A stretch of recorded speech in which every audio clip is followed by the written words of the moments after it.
This is the Value Investor Podcast with Tracy Reinick. All things value, all the time. Welcome back, value investors. Are you thinking about joining the value investor bandwagon in 2023? Well, after 2022, you might want to. That is, if you think value stocks are going to continue to outperform here, let's call it outperforming in 2023. There are a lot of cheap stocks out there, but some may be value traps. And remember, value traps are those stocks that may appear cheap. They may have low PEs or price to sales ratios, but the earnings may be on the decline for 2023. However, the earnings decline part of it is problematic for 2023 because many companies are likely to see year-over-year earnings declines. The economy is slowing, and some companies are cutting guidance already. The S&P 500 is currently only expected to have 2023 earnings growth of 2.8%. That's in the Zacks current data as of the middle of December 2022. But those earnings estimates have been on the decline since April. That's when the earnings estimates for 2023 peaked, and then the analysts have been lowering ever since. And rightly so, as the companies themselves have come out and said, hey, things aren't going to be quite as good as we think going forward.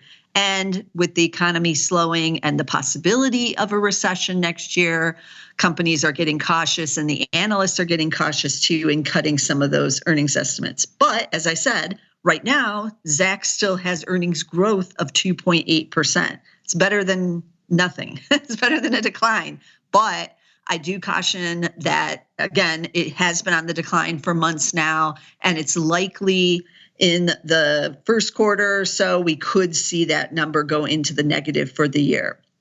So what's a value investor to do in 2023?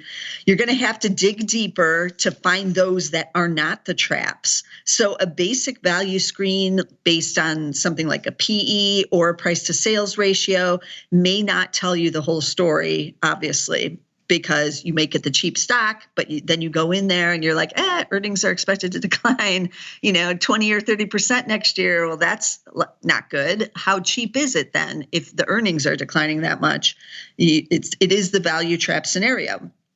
So I tell you to think about what industries may still see rising earnings estimates in 2023.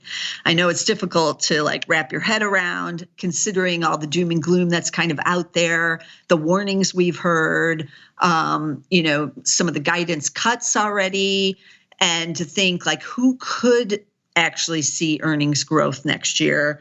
Well, I have a couple ideas off the top of my head. So I didn't actually run any screens for this week's podcast because I've just kind of been running across some stocks in certain industries that I was surprised, wow, they're expected to grow earnings next year. Go figure. Again, that could change as the year, starts and progresses. Those, whatever's happening in the underlying business may change and could change dramatically. But for right now, at the end of the year, some of these companies are still expected to have nice earnings growth for next year.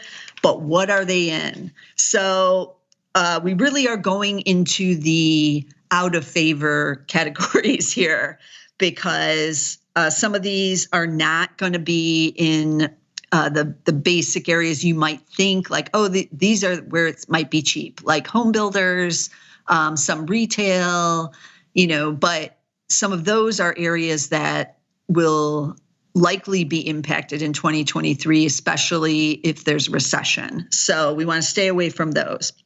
Nothing is recession proof, however, no industry, but some will be impacted more than others.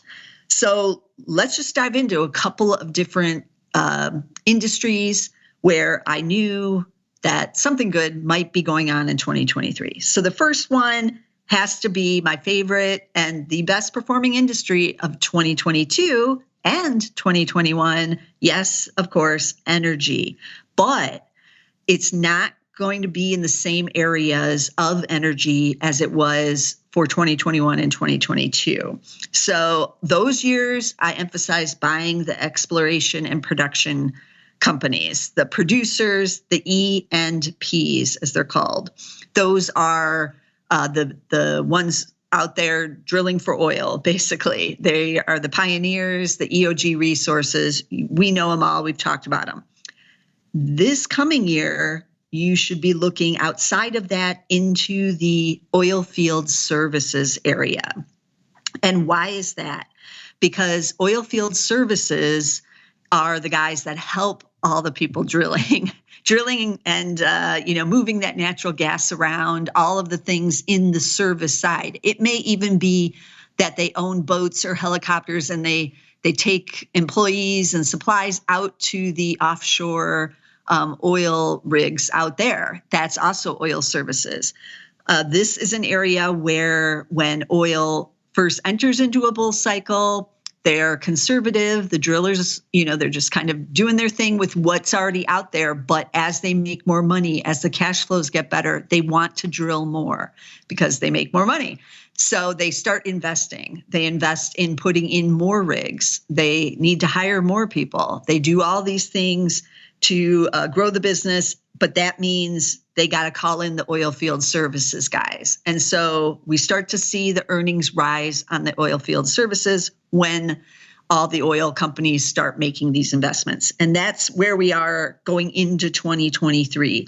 The earnings estimates have turned around already starting in 2022 with oil field services, but they're really expected to jump quite strongly again next year. All the producers have cash on hand and they are going to be willing to start spending it. So one of the stocks on the list of Zacks.com oil field services group, that includes some of the big names like Halliburton, Schlumberger, those ones. I chose a smaller one because it's cheaper and people are not paying attention to it. So it's called Next Tier Oilfield Solutions, ticker NEX. I might have talked about it on one of the energy podcasts here. It came up in one of the screens probably because it is a Zacks number 2 still right now. That is a buy stock rank.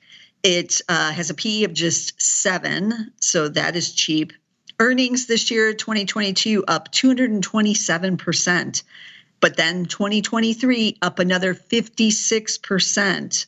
So can't go wrong with that. Even if it cools off a bit, it's still looking pretty good for 2023. Has a market cap of just $2.4 billion. So this is on the smaller side.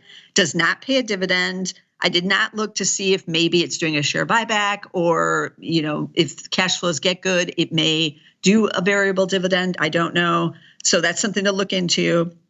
But they actually lost money in 2021 because that's when the producers were not investing. They were coming out of the terrible conditions in 2020. And so the oil field services companies are kind of delayed in their growth trajectory. But now here it is, it's starting to hit. Now, year to date, these shares have soared. They're up 174%. So you might be like, it's too late. But the shares literally went from like $3 up to almost $10 here this year. And again, they're still cheap. And you got the earnings growth for next year. Next year, actually, on their website says they do well completions.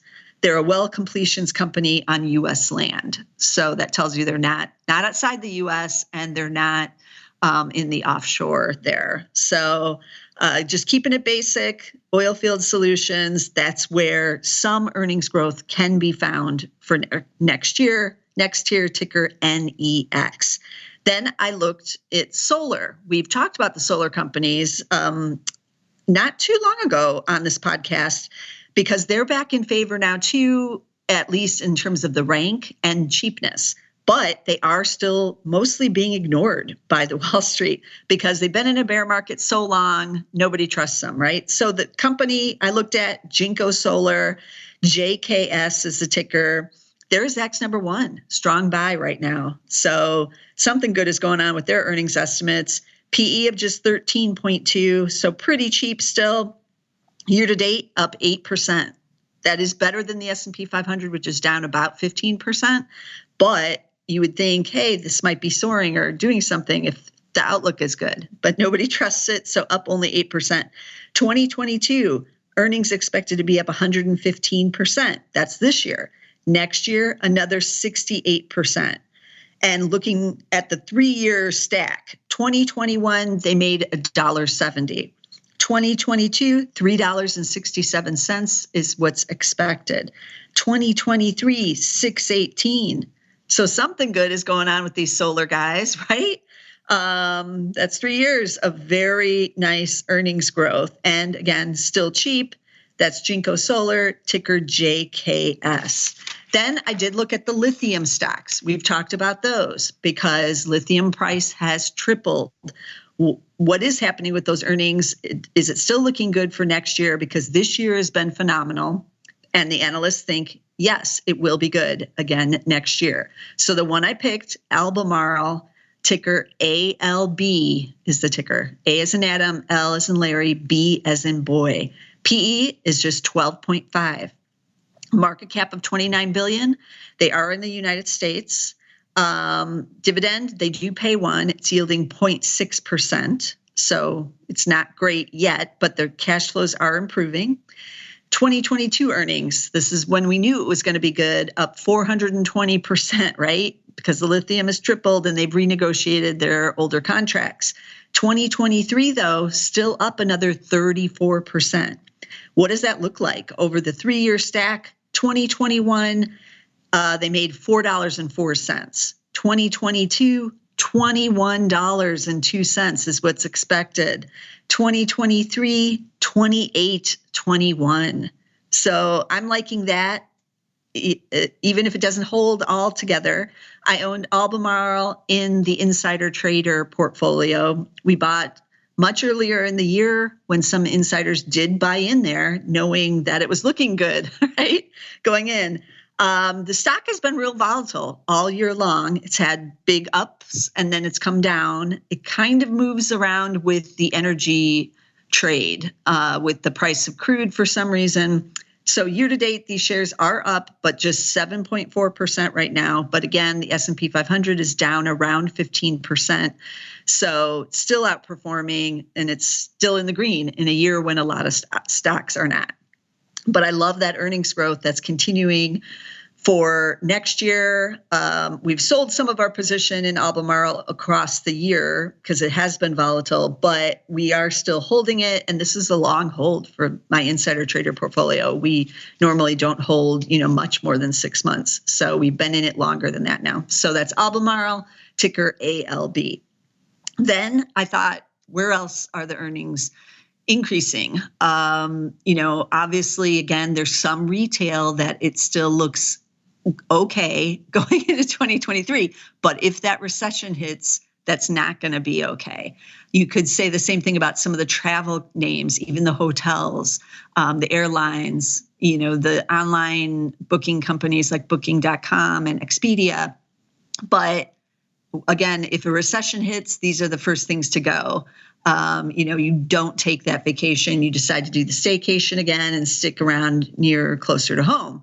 So I could only go back to one industry where I know next year is looking good almost across the board. What one is that? It is, I believe, the most hated industry. It's replaced energy, and it's even more hated than solar. And it is the banks. Yes, the banks are on here because the earnings estimates are still looking good for next year because the Fed is still raising. They just raised 50 basis points again here in December. And the FOMC members are even more, hawkish on next year, it appears. They're looking for much higher in the Fed funds rate than anyone thought. And so that is good news for some of the banks where the net interest margin will boost their earnings. So which ones did I pick? There's endless number of banks, right? And not all of them are going to benefit the same way from the NIM rising. Some are going to get hurt harder if there's a recession, depending on what their business model is, who they're lending to, what industries they're lending to. Some will do okay because they'll have, IPOs or other things that may pick up as the year goes on.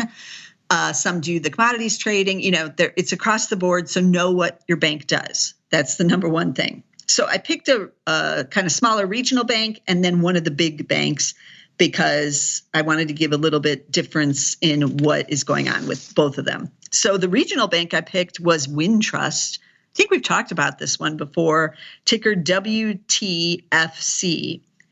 WTFC is the ticker. They're in Chicago. They're one of the bigger regional banks in Chicago. They have a market cap of $5.1 billion, though, so that's not really that big. But that's a mid cap type company. Dividend is yielding 1.6, so not that great on the dividend compared to some other banks. PE 9.9, but as we know with the banks, PE is not everything. So I looked at the price to book. It's at 1.2, and remember the bank analysts say buy a bank at 1 with a price to book of 1 and sell it at 2. So we are on the lower end. So we are apparently getting it cheaply here. Wintrust is a number 2, so it is a buy. And 2022, the earnings are expected to be up 11.2%.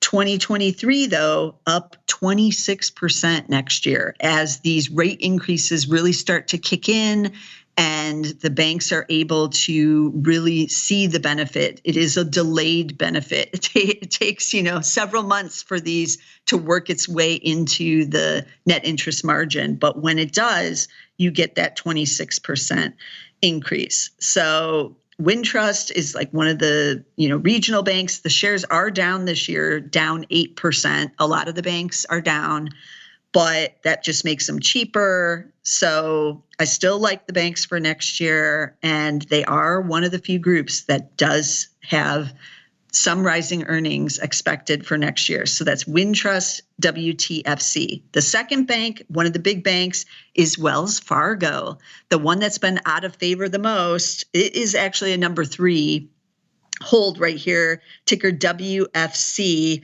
And some of the estimates are being cut already, still for 2022, for this year. And that's because they're big in the home mortgage area. They have been laying off employees who do home mortgages because that market has just totally been, has frozen up. Nobody's refinancing with these high rates, and fewer people are buying new homes. So the applications are way down and they have been laying off. So some of the earnings are coming down for 2022. So earnings expected to fall 23.8% this year. And to tell you what that means, analysts are now looking for 377 versus 495 last year. But once that's done, hopefully the housing market will improve as next year goes on. Like maybe this is the worst of it. The highest of the mortgage rates might be in, fingers crossed, perhaps. And then, it will benefit from some of the other things that are going on with the Fed increasing. So next year, up 34% to $5.05. And the estimates are actually being raised for next year. So cut for this year, raised for next year. So all is not lost. It's not a value trap. It's going the opposite way, right? So that's okay. And what does the valuation look like? PE of 11.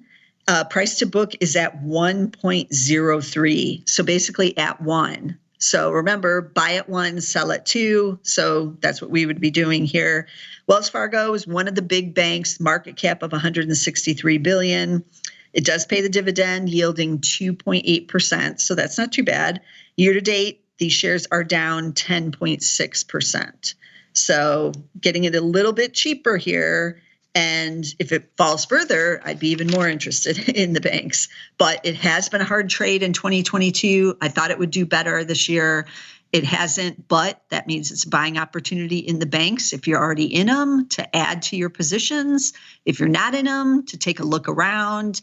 And as I've always said, there are hundreds, thousands of banks out there. And, it really helps to know what banks are in your area. What bank do you even know? What does that bank do? As I mentioned earlier, you have to know what areas they're lending in because not all banks are the same. And,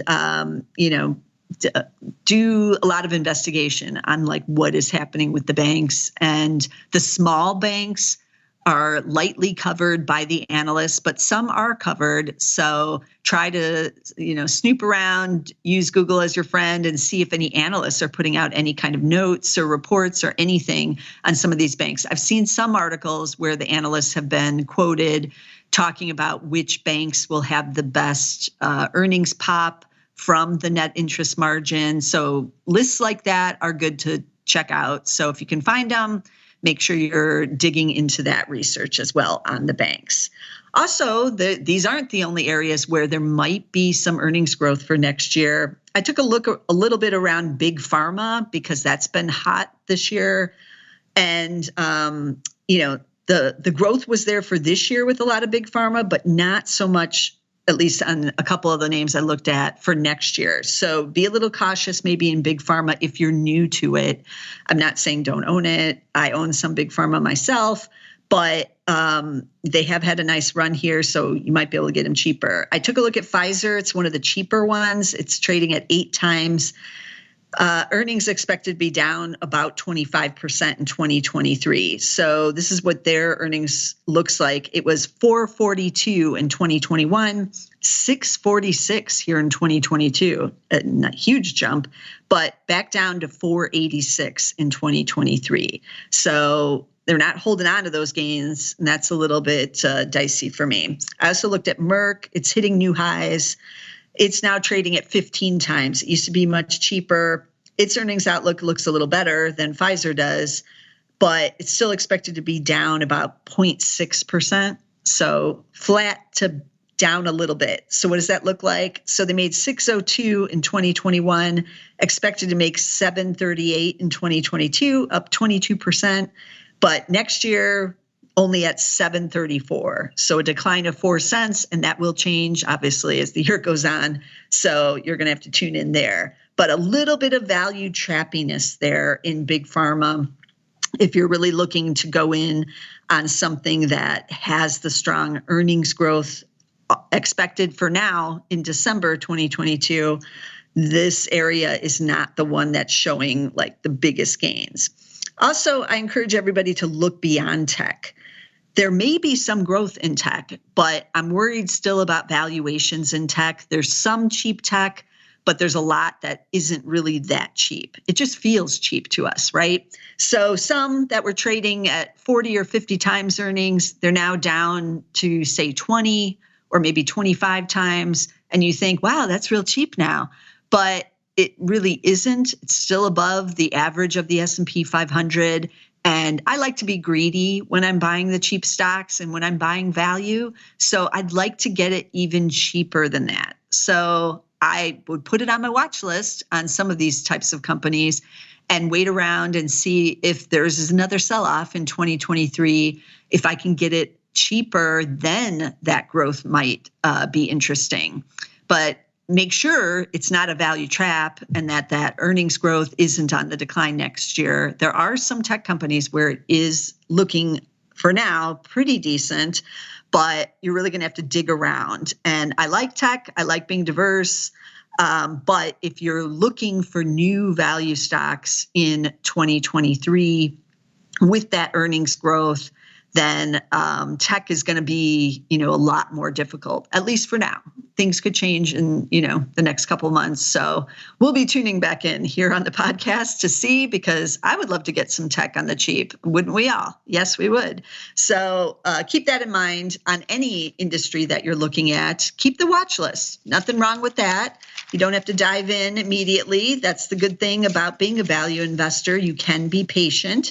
And there are, as I just mentioned here, a bunch of other stocks right now that are already values and that for now have this earnings growth. So you can go check out those while you're waiting a little bit more for some of these others to come into your valuation. You don't have to chase them here. There's plenty of value stocks out there. Find the best quality and find some that will, or hopefully will, thrive in 2023's environment, which is looking like it could be a little bit challenging as well, like this year.